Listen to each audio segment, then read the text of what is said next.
Hey, welcome to Agnes Thompson's channel. My name's Sarah, and I'm going to share my story with you.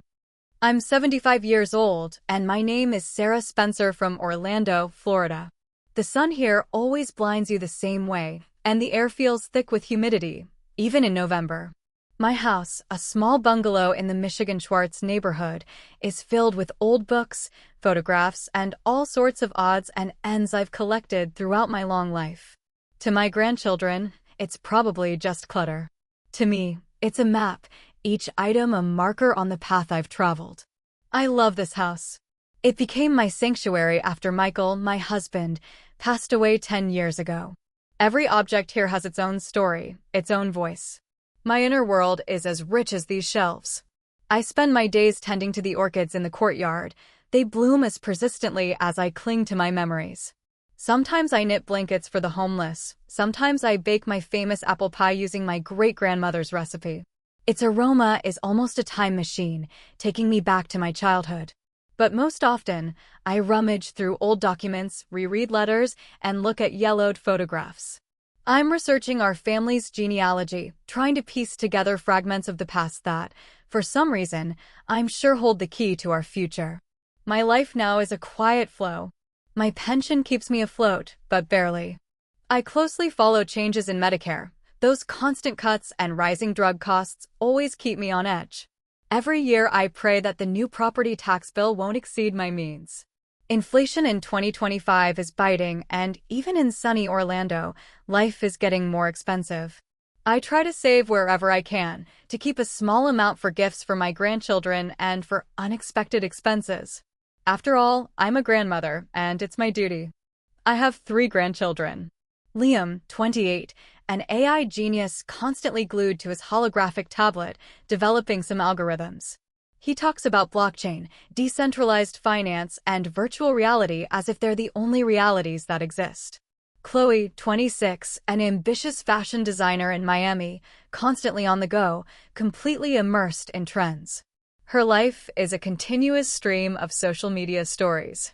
And finally, little Maya, 10, who still loves hugs but is already deeply into viral videos and dreams of becoming a popular streamer. They're sweet kids. I love them with all my heart. They often visit, especially on Sundays, for my apple pie. But in those moments, I feel the chasm between our worlds growing wider. My gift, as I call it, is more than just a love for history. It's an almost intuitive understanding of how the past influences the present, how old events leave imprints that manifest decades later, often in the most unexpected places. My great-grandmother used to say that we had a sense of the land in our family, an ability to understand the value of what seems ordinary but becomes precious over time. I spent years researching old family documents, land deeds, and business records. I discovered that our great-great-grandfather, James Spencer, owned vast tracts of land in the late 19th century, which he acquired for next to nothing. He wasn't just a farmer, he was a visionary who bought up swampy, unproductive parcels, believing they would one day become valuable. Much of this land was sold for pennies during the Great Depression, but some documents, especially those concerning a small, remote part of Florida, were lost or not properly recorded. I found several references to parcel number 7, which, according to records, was impassable and useless, but was never officially sold or transferred. This had been my obsession for the past 5 years. The other day, when we all gathered for my 75th birthday, Michael and Emily, Liam, Chloe, and Maya, I decided it was time. I had been collecting these bits of information for so long. A few months before, I found an old, faded map in a trunk in the attic that Michael and his brothers thought was trash. On the map, among other things, was that very parcel number 7, worn and barely visible. Next to it was a faint inscription, in my great-great-grandfather's handwriting, "Here lies a secret." Patience is key. It was almost a mystical clue, but for me, it was a guide to action. I placed an old, worn leather folder on the table. It contained copies of yellowed land deeds, letters written in faded ink, and several maps I had redrawn and cross-referenced with modern cadastral plans. All of this indicated that parcel number 7, a small, swampy area in the heart of Florida, once considered utterly worthless, might still belong to our family. My great-great-grandfather, James, was known for his dislike of bureaucracy and a tendency for informal dealings. He often bypassed official procedures, relying on verbal agreements and a handshake. This, of course, was his great weakness, but perhaps also my chance. "My dears," I began, my voice trembling with excitement, "I want to show you something very important. These aren't just my stories. This is a story that could change our lives." Liam looked up from his phone, something flashing across the screen at incredible speed. He smiled faintly, as if condescendingly. "Grandma, again with those old papers? You know, it's probably just old delusions. In 2025, all land is long accounted for, and there are no hidden treasures." Chloe, gesturing, was on a video call with someone, barely paying attention to me. "Oh, Grandma Sarah, that's sweet, but we have so much to do right now. I have to finish the collection for the show at the end of the month. If it's not about NFTs, it's probably not very relevant, right?" She giggled, and Maya, imitating her, also giggled, burying her face in her tablet. "Enough with your stories." Maya, unable to hold back, laughed, and Liam and Chloe joined in her laughter. It wasn't malicious, more good-natured, but still, it was laughter at my efforts. My son Michael, always trying to be diplomatic, placed a hand on my shoulder. "Mom, we appreciate your passion. We really do. But maybe not today? The kids are tired, they need to rest." He cast a meaningful glance at Emily, his wife, who nodded, confirming his words. Emily, for her part, added, "Sarah, you're so sweet, but honestly, those old papers probably mean nothing. Land in Florida is a whole science. There are so many nuances, so many laws about swamps, about private property. Are you sure it's not just fantasy?" Fantasy? I felt something clench inside me. I had spent thousands of hours on this research. I cross-referenced dates, matched names, even found old newspaper ads for land sales that mentioned my great-great-grandfather. I consulted with an elderly lawyer who specialized in old land disputes, and he, though skeptical, admitted that there's no smoke without fire. "But, Michael, these aren't just old papers," I said, trying to keep my voice calm. "Parcel number 7. I think it's still ours. It was never properly sold. And by my calculations, based on infrastructure development data in that area, its value could have increased hundreds, even thousands of times." Liam just shook his head. "Grandma, that sounds like a plot from an old movie. If there was anything valuable there, it would have been found long ago. It's probably just a mistake in the documents." He returned to his holographic tablet, swiping his finger through the air as if my world was too slow for him. Chloe had already moved on to a new topic, discussing some fashion show with Maya. Their indifference was sharper than any criticism. It was like a blade sliding through my very heart. I saw how they, my dear grandchildren, were stuck in the endless cycle of the modern world.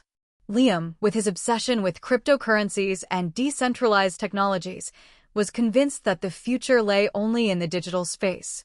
He had recently lost a significant sum in a venture startup that was supposed to revolutionize the data management industry, but instead simply evaporated. I saw his anxiety, his attempts not to show how hard that failure hit him. And Chloe?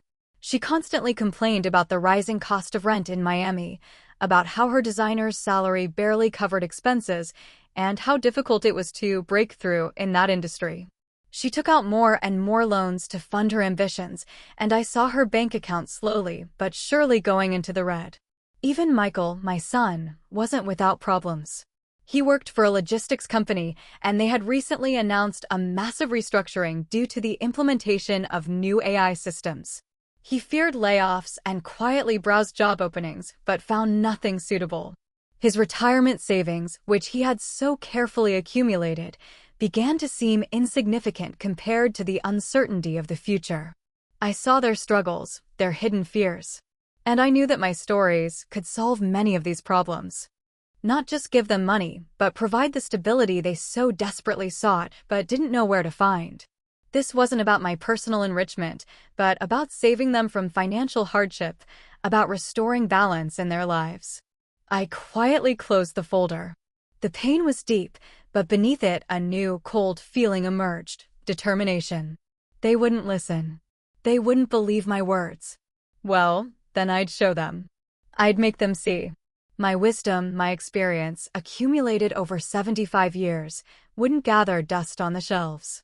I knew that parcel number 7 wasn't just land, it was a symbol of my whole life, a symbol of the value of what they ignored. I had to do it. Not just for myself, but for them. I looked at the old, slightly cracked photograph. It was James Spencer, my great-great-grandfather, a strong man with perceptive eyes, standing against a swampy background. His gaze seemed to penetrate through decades, urging me not to give up. In the corner of the photograph was a faint inscription, patience and faith. I took a deep breath. I couldn't back down.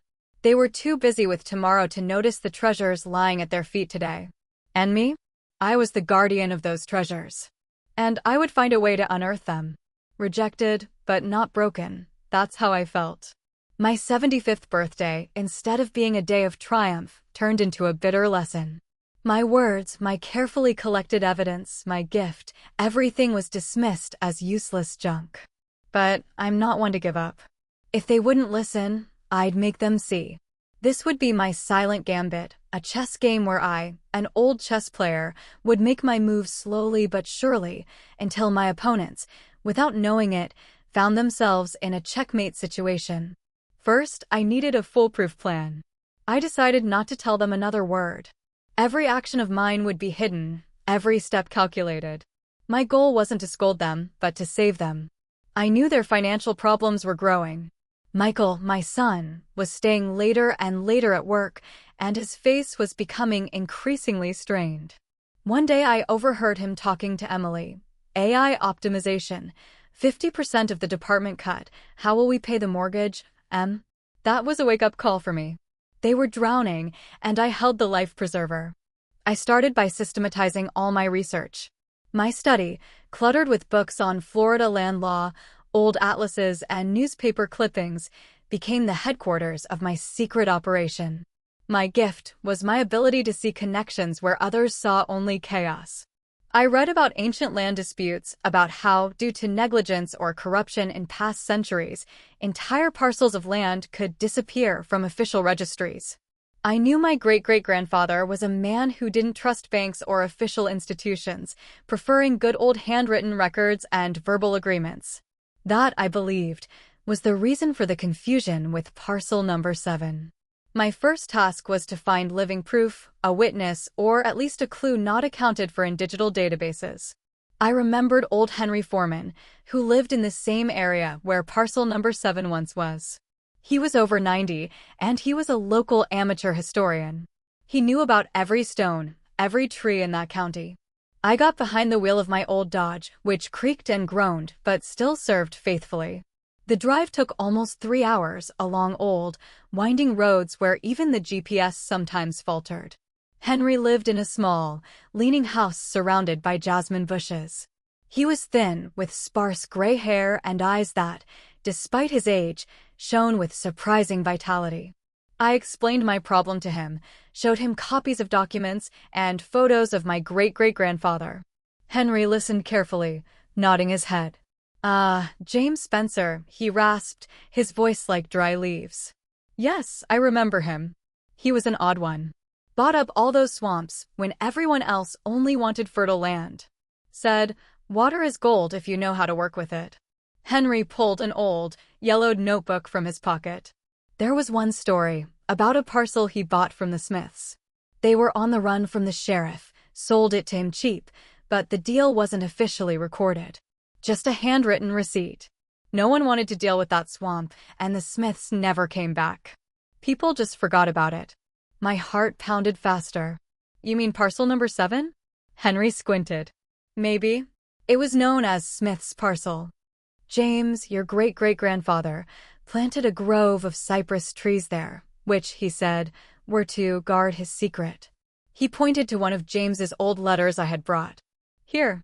He writes here. The cypresses at Smith's are my treasure. No one understood what that meant. Everyone thought he just loved cypresses.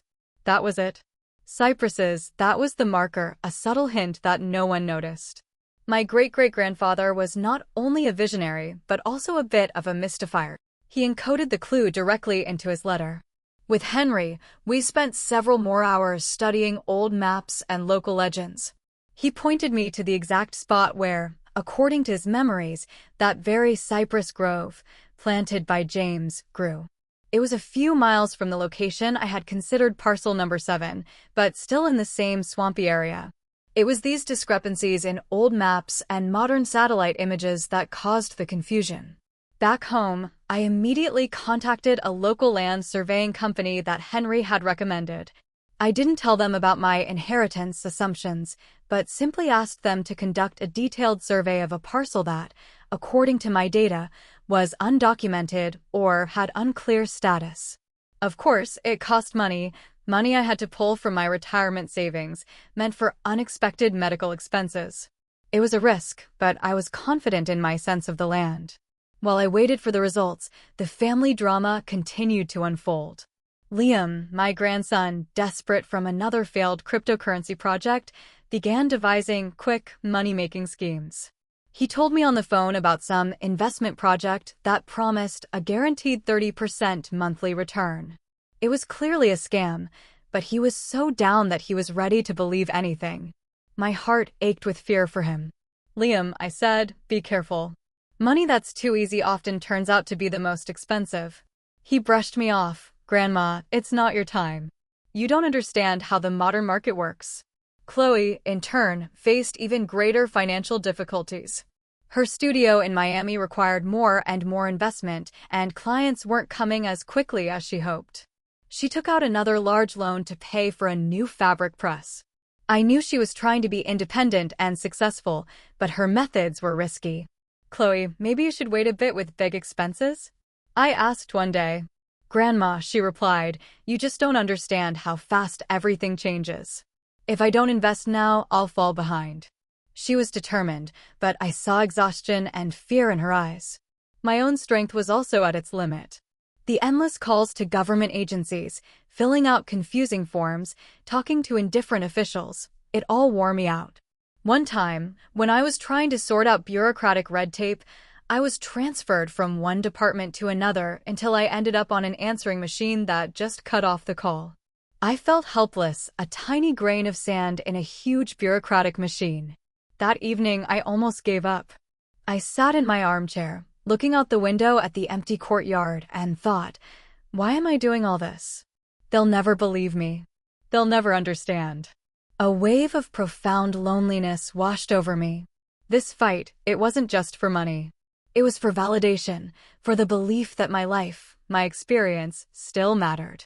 But then I remembered my great-great-grandfather's words, patience is key. And Henry Foreman, who believed in my story. I thought about Michael, Chloe, and Liam, about how their faces were contorted with anxiety, about how they were floundering in the quicksand of financial problems that seemed insurmountable to them. I couldn't abandon them. I couldn't abandon myself. 2 weeks later, I received a call from the land surveying company. Their voice was cautious, but there was surprise in it. Mrs. Spencer, the surveyor said, we found what you were looking for. The cypress grove, exactly where you indicated. And we found old, very old boundary markers that match the description in your documents. It looks like you have very strong grounds for a claim on this parcel. It was indeed not officially recorded in the latest cadastral plans due to a peculiar oversight in early 20th century land reform. But there's a nuance. In the last few years, a new logistics center has started building next to this parcel, and it seems they plan to expand in that very direction. This news was like a bolt from the blue. A new logistics center. I knew Michael worked for a logistics company, and I'd heard him talk about a new mega warehouse that was supposed to be their key project this year. Could it be connected? My brain, despite the fatigue, began working with double intensity, putting the facts together. A cold dread settled in my stomach. Was this a blessing or another complication? I took the next step. I contacted a lawyer specializing in land disputes and corporate law. I chose her based on a recommendation from the same Henry Foreman, who knew her father. Elizabeth McCoy, a woman in her mid-40s, with a sharp gaze and a keen mind. I told her my story, showed her all the documents, the land surveying company's findings. She listened attentively, without interrupting. "This, Mrs. Spencer, is a very complex case," she said when I finished. "But not hopeless. Your great-great-grandfather was lucky, or he was very far-sighted. This parcel, Smith's parcel, as you call it, essentially remained unclaimed. It didn't go through the usual property transfer procedures, and its status is very vague. But if we can prove continuous ownership, and if this logistics center really wants to buy it." She mentioned that a similar situation had occurred in their practice before, forgotten land parcels suddenly acquiring value. However, it required a huge sum of money for legal fees, as well as a lengthy process.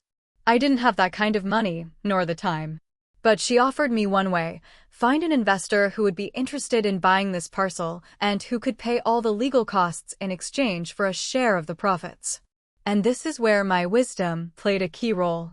I knew that the logistics center being built nearby belonged to a large corporation called Global Transit Solutions, GTS. Michael worked for them. It was ironic. I needed to find a way to contact their management, but not directly. I needed an intermediary who would understand the value of such a gray area parcel and be willing to take the risk. And then I remembered an old friend of Michael Sr., Thomas Graham. He was a former lobbyist who now did consulting. He always said that knowing old connections is the most valuable thing you have in Washington. I called Thomas.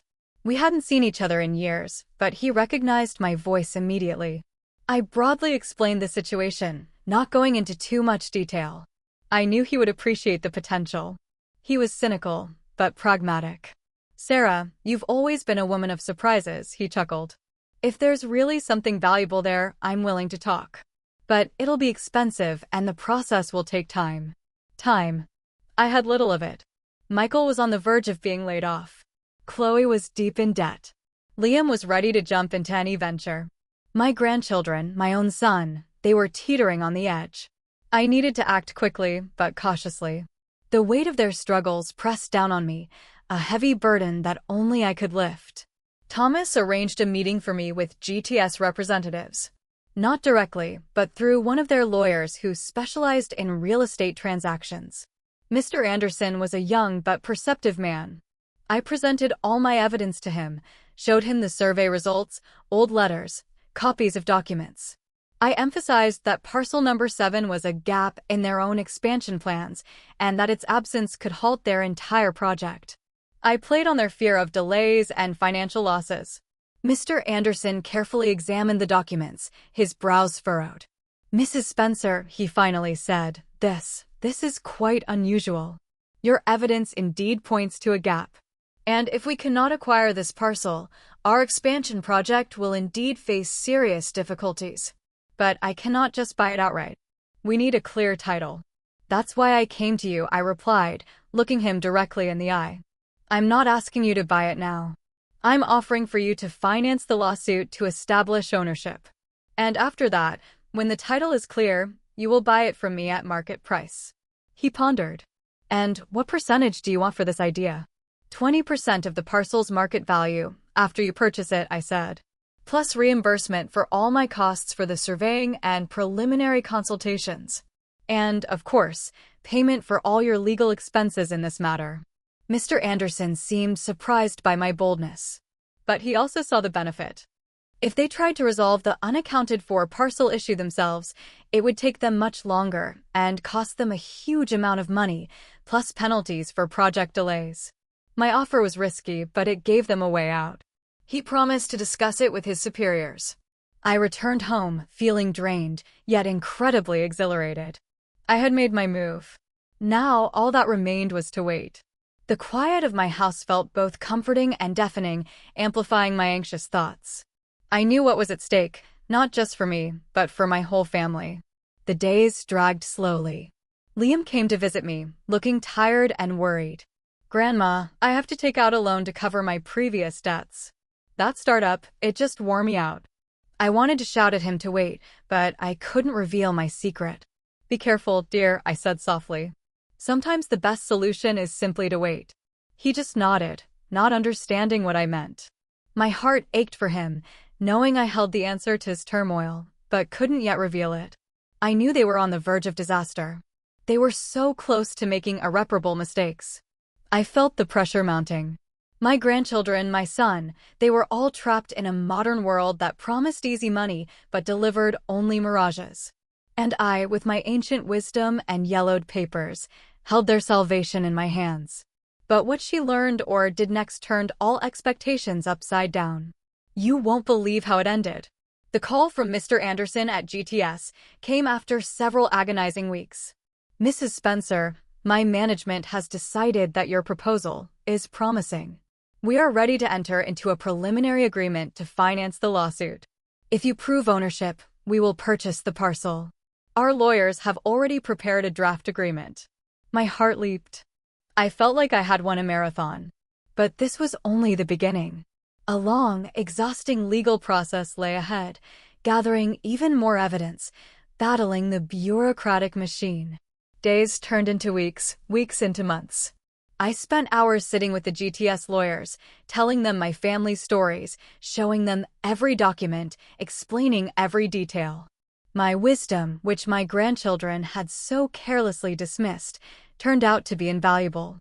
I could recall the tiniest details, names, dates, that were necessary to support our claim. I traveled across Florida, meeting with elderly people who knew something about our family or old land deals.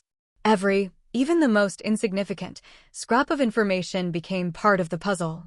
During the legal process, it turned out that parcel number 7 was indeed unclaimed due to a legal loophole created by negligent documentation in the late 19th century and subsequent changes in land law. It simply fell out of all modern registries. But the most striking thing was that the place where GTS planned to expand its logistics center turned out to be directly over the same spot where my great-great-grandfather had planted the cypress grove that Henry Foreman helped me find. These cypresses, which, according to my great-great-grandfather, guarded his secret, became the key piece of physical evidence. The ancient roots of the trees intertwined with dilapidated boundary stones, which were the only physical proof of original ownership. GTS Corporation had already begun preparations for construction on this unclaimed parcel, confident that they could buy it from the state for a pittance. They had already invested millions in infrastructure around it, and stopping the project would mean colossal losses for them.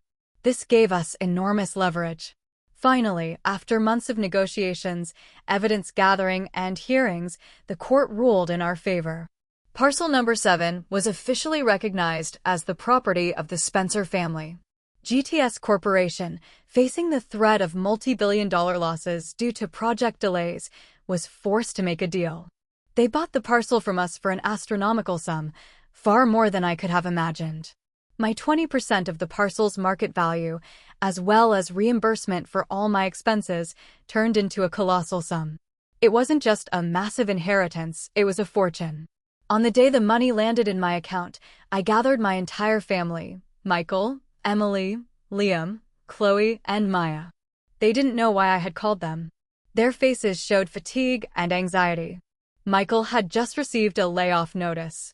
Chloe was on the verge of bankruptcy due to her loans. Liam had lost his last savings in yet another quick scheme. My dears, I began, holding a thick envelope in my hands. Do you remember my stories? Do you remember parcel number 7? Liam guiltily lowered his eyes. Grandma, we were wrong. I smiled. It doesn't matter. What matters is what happened. My stories, my wisdom, which you called a relic of the past, turned out to be the key. The key to our family's inheritance. I showed them the bank statement. The amount was staggering. Their eyes widened with shock, disbelief, and then, with tears of relief. This is impossible, Grandma, Michael whispered. How did you do it? I calmly told them the whole story, about Henry Foreman, about the cypress grove, about the lawsuit, about GTS Corporation, which so desperately needed that land. I explained how every old story and every unnecessary document were part of my great-great-grandfather's meticulously planned scheme, who was so distrustful of official systems that he left such a hidden asset. It was a lesson in patience and a deep understanding of the land. Liam, usually so confident, looked completely bewildered. Grandma, your ability to connect the past with the present, to see these invisible threads, it's incredible. It's not just old stories, it's an algorithm I can't replicate. Chloe came up to me, hugged me tightly, tears streaming down her cheeks. I'm so sorry, Grandma. I was so busy with this world that I didn't see the real treasure right in front of my eyes. Even Maya, who was usually immersed in her games, looked at me with a new reverent gaze. But I knew that wasn't all. The inheritance solved their current financial problems, but there was another, much more terrible threat that my wisdom had prevented, one they hadn't even suspected. There's something else, I said, their attention fixed on me. When I was studying the documents for parcel number 7, our lawyers discovered a very interesting detail. Next to this parcel, according to old maps, was a piece of land that had been abandoned many years ago after a small chemical plant was located there. In the 1960s, it was shut down, and the owners simply disappeared, leaving behind terrible soil and groundwater contamination. At the time your father, Michael, worked at GTS, his company was just planning to build a huge residential complex for its employees next to this old plant. This was part of their incentive program to attract the best specialists to Orlando. This residential complex was supposed to be their flagship project. Michael turned pale. What do you mean, Mom? We knew nothing about this. Exactly, I said. My lawyers, while investigating all the surrounding parcels in connection with our parcel number 7, stumbled upon very old, half-forgotten environmental reports. They found that the level of contamination at that abandoned plant was catastrophic. And, what's more, the company GTS, which was planning to build the residential complex there, hadn't conducted proper due diligence. If they had proceeded with construction, they would have faced millions in lawsuits from future residents, potentially even criminal charges for gross negligence, and a public scandal so immense it could have shattered the company's reputation and led to its collapse. And your father, Michael, as head of the logistics department, would likely have been one of the first individuals targeted for legal action, facing ruin and public disgrace. Silence hung in the air, thick with the weight of that revelation. Their faces weren't just shocked, they were horrified. This wasn't just a financial problem, it was a threat to their reputation, their freedom, and perhaps their very health and future.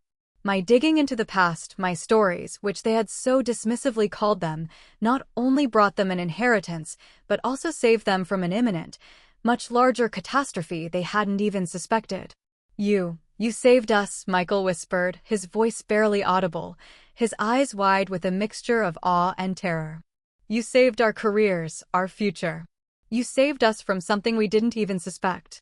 Liam, who had always been obsessed with data and facts, was the first to understand the full depth of the situation. Grandma, your ability to connect the past with the present, to see these invisible threads, it's incredible. It's not just old stories, it's an algorithm I can't replicate. From that day on, everything changed. The inheritance allowed Michael to calmly look for a new job without worrying about deadlines. Chloe was able to pay off her debts and focus on her creativity without financial pressure, even starting a small line of sustainable clothing inspired by historical designs. Liam finally understood that not all solutions lie in the fast-changing world of digital technology. He started a project to digitize and analyze forgotten historical land records, using his AI skills to uncover similar gaps for other families, sometimes with my help. He started coming to me more often, not to laugh at my stories, but to listen. He began helping me digitize my family archives, asking questions about James Spencer, about the sense of the land. Chloe became interested in old crafts and traditions that I practiced. My home, which used to be just Grandma's old house to them, became a focal point, a place where they could find answers, support, and true wealth, wisdom passed down through generations. We became closer than ever. My stories, once rejected, now became their stories, and my forgotten past became the key not only to a massive inheritance, but also to the restoration of our family. I, Sarah Spencer, a 75-year-old grandmother from Florida, proved that true value is not always visible on the surface, and that sometimes the most important answers are hidden in the quiet whispers of the past. If only someone is willing to listen.